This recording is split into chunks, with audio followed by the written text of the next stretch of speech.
Om Swastiastu, perkenalkan nama saya Igede Andika Pramana Putra, kelas A3, NIM 119. Di sini saya akan mempresentasikan dari tugas apresiasi arsitektur tentang Gedung Merdeka. Pertama-tama, Gedung Merdeka merupakan bangunan yang terletak di Bandung yang dibuat tahun 1926 dan diarsiteki oleh arsitek Belanda bernama Van Galen Las dan C.P. Wolfsmaker. Bangunan ini bergaya arsitektur kolonial. Gedung Merdeka yang terletak di Jalan Asia Afrika, Bandung ini pada tahun 1895 hanya berupa bangunan sederhana. Bangunan yang mempunyai luas tanah 7.500 meter persegi itu menjadi tempat pertemuan Societe Concordia, sebuah perkumpulan beranggotakan orang-orang Eropa, terutama Belanda yang berdomisili di kota Bandung dan sekitarnya. Setelah pemerintahan Belanda bubar dan dibentuknya pemerintahan Indonesia tahun 1946 sampai 1950 yang ditandai oleh adanya pemerintah Heminte Bandung, Negara Pansundan, dan Rekomba Jawa Barat, Gedung Concordia dipergunakan lagi sebagai gedung pertemuan umum. Apresiasi terhadap bentuk fasad Gedung Merdeka.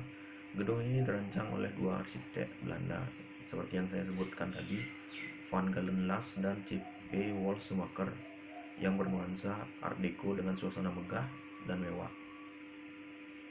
Wujud gedung ini memiliki bentuk sederhana di mana bentuk persegi namun dengan ornamen pada jendela dan tiang pilar di bagian depan bangunan membuat tampak lebih megah dan mewah, di mana unsur kayu, kaca, dan genteng dipadukan dengan warna putih membuat bangunan terlihat simpel namun indah. Material dari bangunan ini mulai dari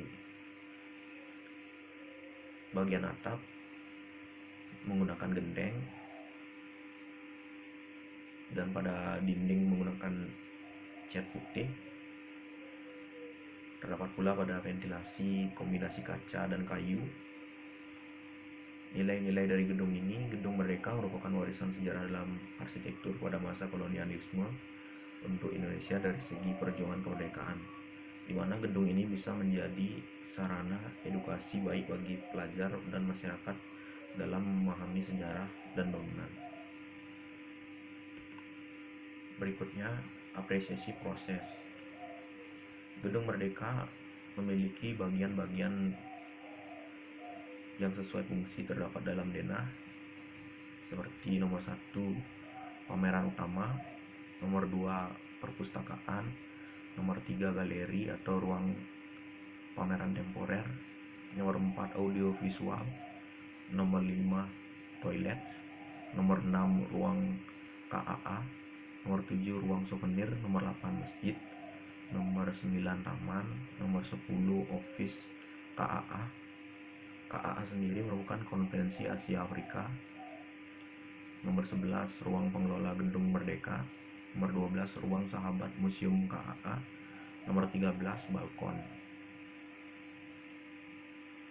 Sesuai warna juga pengelolaan dari gedung ini berbeda-beda.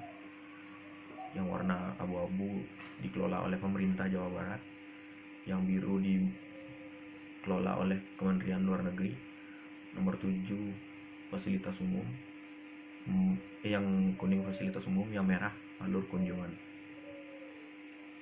Dalam proses penjalan Gedung Merdeka, awalnya gedung ini bernama Concordia karena didirikan oleh Societe Concordia, semacam organisasi perkumpulan Belanda sebagai tempat hiburan dan bersosialisasi.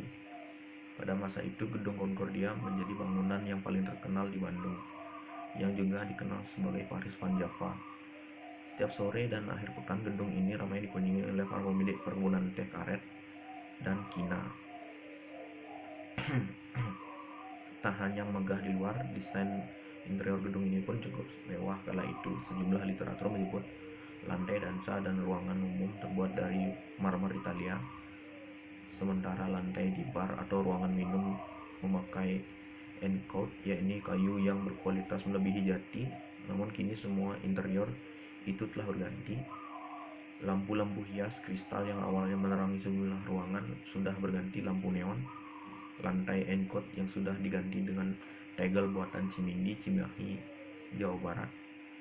Pada Maret 1946 meletus peristiwa Bandung Lautan Api. Para tentara Indonesia meninggalkan gedung Concordia. Sejak itu gedung Concordia kembali ke fungsi semula, yaitu tempat pertunjukan kesenian dan hiburan. Sampai akhirnya pada 1954 pemerintah mengambil alih gedung Concordia dan digunakan sebagai tempat digelarnya konferensi Asia Afrika.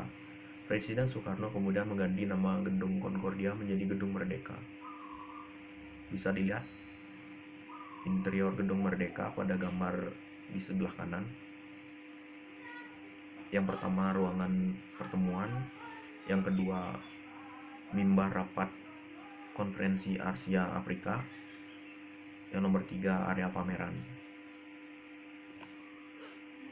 Berikutnya apresiasi makna. Gedung Merdeka yang terletak di Jalan Asia Afrika Bandung ini pada tahun 1995 memiliki makna sejarah bagi Indonesia, di mana terjadinya peristiwa konferensi Asia Afrika di gedung ini yang dihadiri oleh banyak negara dari benua Asia dan Afrika dalam membahas mengenai politik dunia pada masa itu. Gedung ini menjadi saksi sejarah dari perjuangan tokoh-tokoh bangsa, dan masih banyak peninggalan barang-barang sejarah kemerdekaan lainnya di dalam gedung, yang saat ini telah menjadi museum. Gedung Merdeka sendiri merupakan cagar budaya yang harus dirawat agar dapat menjadi tempat edukasi, sejarah, dan wisata arsitektural, karena desain gedung ini memiliki gaya arsitektur Belanda yang pertama Art Deco.